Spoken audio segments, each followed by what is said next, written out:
We did what we were supposed to do, and that was it.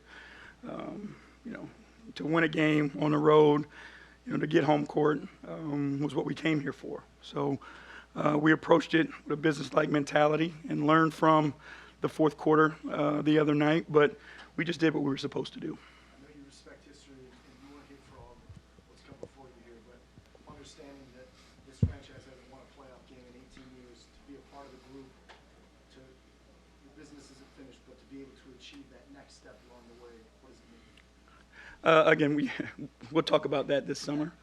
Again, we got bigger things we're out here for. So our focus, and that's why our guys have been able to grow and been consistent, is because they just think about the now. And I thought they did a great job tonight staying in the moment and doing what we needed to do. On Saturday, the Knicks really put his cave and tried to get the ball out of his hands. Tonight was kind of the opposite. I don't think he got his first assist to the third, but obviously he was picking his matchups and taking advantage of them. Just what did you see in his overall approach tonight? How he was able to I thought it was, a great job of the guys helping him create that space. So by the time their trap was going to arrive, it was going to be late, and then there was separation and room for him to attack.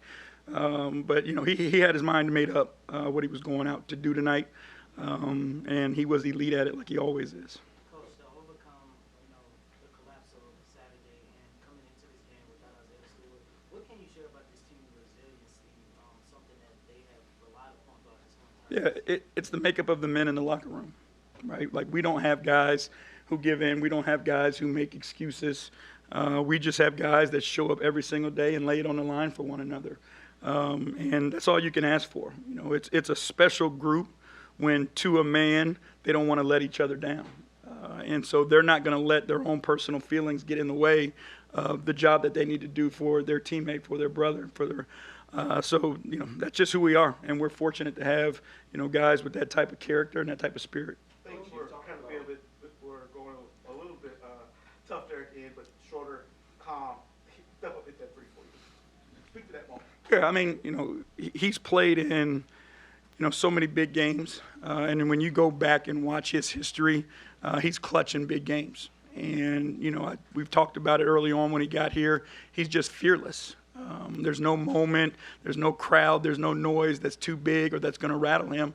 And again, he works his tail off on his game, but a lot of people in that situation don't have the courage. And he's got the courage to take big shots and make them. What was the key to the job you guys did on Towns tonight? I thought Tobias was great. Tobias did a phenomenal job of just being physical with him, not letting him get to his spot, making him take tough twos over the top of him. We eliminated a lot of the catch-and-shoot threes that he'd been getting throughout the season. But I thought Tobias was unbelievable and being physical without fouling him and just making him earn everything. Coach, you talked about how Tobias essentially has been a comfort blanket for you all season, and along those lines of things, how comfortable do you feel with him in those late games? I mean, the ultimate trust in both those guys. They just have the ability and the understanding of what's needed at that time, and they can make whatever the play is. Like, Tobias rebounding the basketball tonight because he knew how important finishing possessions was for us. It wasn't going to be his scoring or whatever it may be. Like, he knew we needed to rebound the ball to win the game, and he went out and did a great job on the defensive boards. Dennis, obviously, the shots that he made, but his ability to allow Cade to get to different spots and then feed Cade, and then we can play off that. So we got the ultimate amount of trust in those guys, and we're lucky to have them.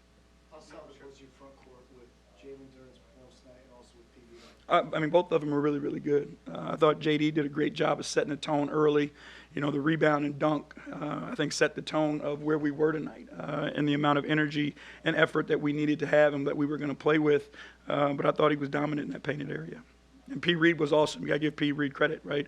A guy who hasn't played a ton, hasn't been in the lineup consistently, but I think he came in and did a great job for us. Gave us a great spark. I'm sure like a comfortable double-digit victory would have been nice too, but is there value in getting into the situation where it was tight at the end and you needed those big plays in this environment? Again, it's all of this for us is learning, right? These moments for us as a group, myself as a staff with this team, like, we haven't done this before. So any test, any challenge that's put in front of us is a great test and a great challenge for us. Along the learning lines, Brunson has an elite skill set of just, I'm going to draw 6 fouls on my guy that I don't want guarding me. Is there like a moment in the game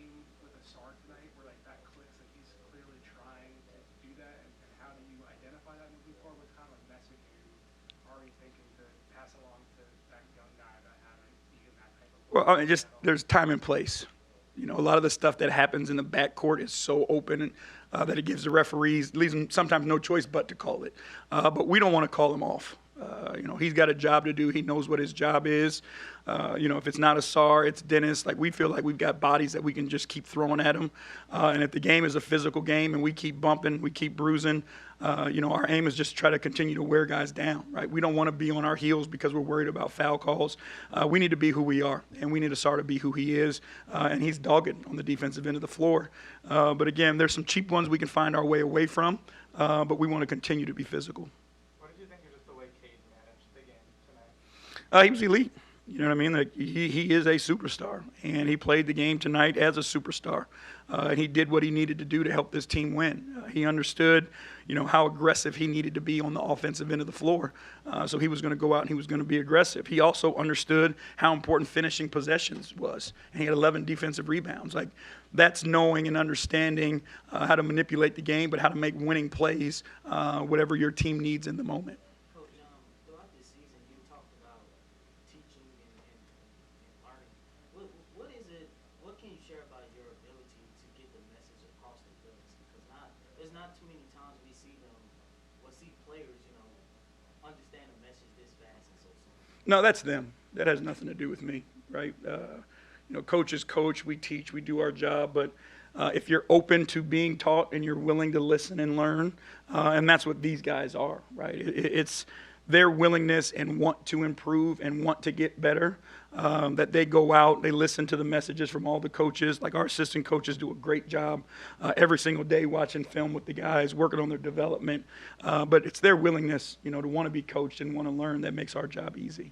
Jackie, going back to Cade, it seemed like there was an intention either to get him in transition or as the Knicks were settling back into their defense for him to attack before Cade sort of settled into the defensive rhythm. Was that something that you guys wanted to do pregame, or was that something that Cade maybe was figuring out as the game was developing? I mean, we saw something. Thank y'all.